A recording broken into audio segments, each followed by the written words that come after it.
नमस्कार दोस्तों, स्वागत है आप सभी का अपने YouTube channel the legal lens SKM में। क्या आप लोग जानते हैं AMASR एक्ट 1958 के बारे में, जो हमारे ऐतिहासिक धरोहरों को संरक्षित करता है, उन्हें सुरक्षा प्रदान करता है। इसको हम ancient monument and archaeological site and remains act 1958 कहते हैं। ये एक्ट हमारे जो ऐतिहासिक इमारतें हैं, जैसे ताजमहल, हुमायूं का मकबरा, अजंता एलोरा की गुफाएं, इनकी रक्षा करता है। ASI इसकी क्या है, सुरक्षा प्रदान करती है। कोई भी केस करना हो या तो कोई अवैध निर्माण पे उसको गिरवाना हो, तो ये सारे कार्य ASI के होते हैं। इन सभी सवालों का जवाब है AMASR एक्ट 1958, जिसे लोग एशियन मोनूमेंट्स एक्ट भी कहते हैं। ज़्यादातर ये एक्ट एशियन मोनूमेंट एक्ट के नाम से ही चर्चित है, इसी के नाम से लोग जानते हैं। इस कानून की ज़रूरत क्यों पड़ी? भारत की मिट्टी में इतिहास बसा है। मोहनजोदड़ो, हड़प्पा, मौर्य काल, मुगल काल या गुप्त काल या ब्रिटिश काल, इन सब में बहुत सारी चीज़ें भारत में बनाई गई। बहुत सारे स्मारक बनाए गए, स्तूप बनाए गए, मंदिर बनाए गए।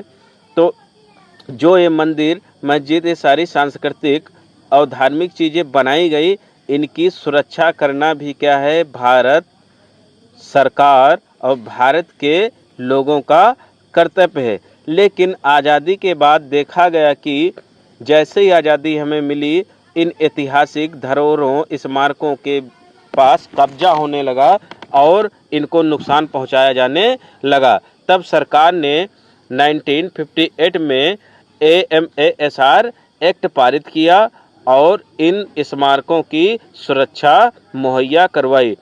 अब इसके बाद एक्ट लागू होने के बाद यदि कोई ऐतिहासिक स्मारकों को क्षति पहुंचाता है, तो उसके लिए दंड का भी प्रावधान किया गया।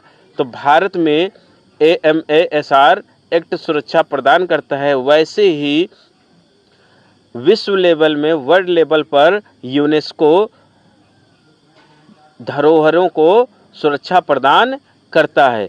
तो भारत में यूनेस्को की 43 साइट वर्तमान में मौजूद हैं, जो यूनेस्को की देखरेख में रहती है। यूनेस्को के साथ साथ हमारा एक्ट, हमारी SI और हमारे भारतीय लोग और भारत की सरकारें भी इसकी सुरक्षा प्रदान करती हैं। इस एक्ट का उद्देश्य था ऐतिहासिक महत्व वाले स्मारकों को संरक्षित करना, अवैध निर्माण और खुदाई पर रोक लगाना, राष्ट्रीय धरोहर को अगली पीढ़ी के लिए बचाना। सेकंड है कानून के मुख्य प्रावधान।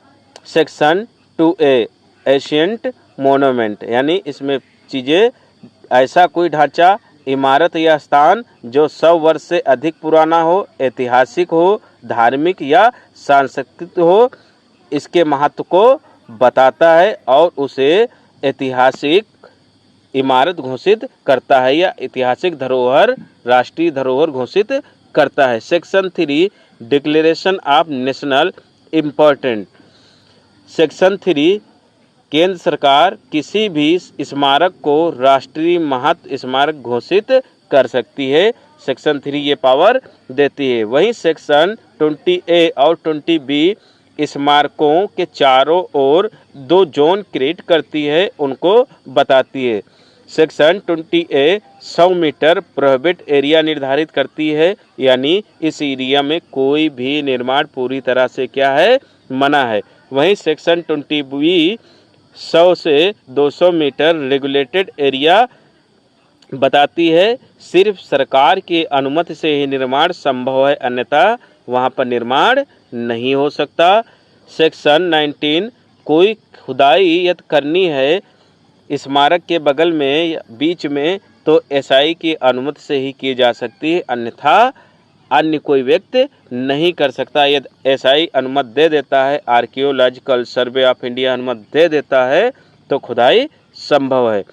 थर्ड है जमीन, दुकान और घर पर असर। अगर आपकी ज़मीन किसी स्मारक के पास है तो आप ना मकान बना सकते हैं, ना दुकान खोल सकते हैं बिना एसआई की अनुमति। यदि एसआई अनुमति नहीं देता तो आप मकान, दुकान कुछ भी वहाँ पर नहीं खोल सकते हैं। यदि आप बिना एनओसी, नो ऑब्जेक्शन सर्टिफिकेट निर्माण करते हैं तो एएसआई उसे गिरा सकती है और आप पर केस भी चला सकती है। फोर्थ स्टेप है, एग्जाम्पल को देख लेते हैं।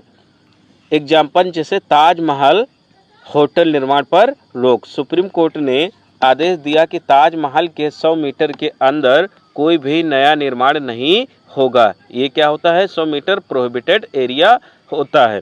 MC Mehta versus union of India, जिसे हम ताज ट्रेपिज्म केस भी कहते हैं। एमसी मेहता एक पर्यावरण प्रेमी थे जिन्होंने पर्यावरण के क्षेत्र में बहुत ही बड़ा योगदान दिया हुआ है।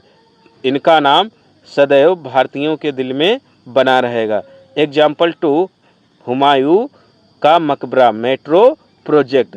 दिल्ली मेट्रो को हुमायूं के मकबरे के पास स्टेशन बनाना था। एएसआई की अनुमति ली गई, विशेष रिपोर्ट तैयार की गई, अप्रूवल मिला लेकिन विशेष संरक्षण शर्तों के साथ। एग्जाम्पल 3, अजंता एलोरा होटल गिराया गया। ये मामला महाराष्ट्र का है जहां पर अजंता एलोरा की गुफाएं मौजूद हैं। कई होटल अजंता एलोरा की गुफाओं के पास अवैध रूप से बने थे, लेकिन जब ये एक्ट पास हुआ, एरिया निर्धारित की गई, तो एसआई ने उन्हें प्रोहिबिट एरिया में पाया और उन पर कार्रवाई की कानूनी और उनको गिरा दिया गया। सज़ा की बात करते हैं। एएमएएसआर एक्ट में सज़ा का भी प्रावधान किया गया है। यदि कोई अवैध निर्माण करता है तो 3 महीने से 2 साल तक की जेल। यदि स्मारक को नुकसान पहुंचाता है तो 1 लाख तक का जुर्माना। बिना अनुमति खुदाई करता है तो केस उस पर होगा और उसकी संपत्ति जब्त कर ली जाएगी। 2010 और 2024 में संशोधन हुआ था। उसमें 2010 में 100 मीटर प्रोहिबिटेड एरिया और 200 मीटर रेगुलेटेड एरिया जोड़ा गया था। इसके पहले ये नहीं था।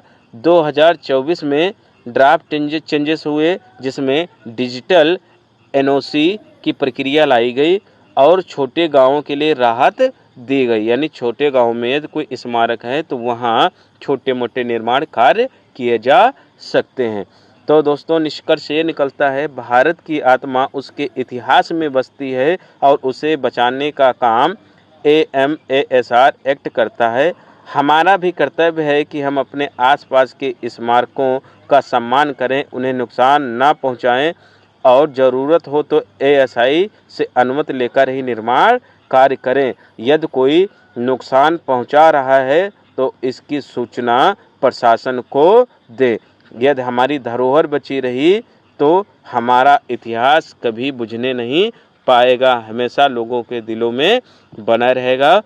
वीडियो अच्छी लगी हो तो लाइक, शेयर और चैनल को सब्सक्राइब करें, बेल आइकन दबाना ना भूलें। धन्यवाद दोस्तों।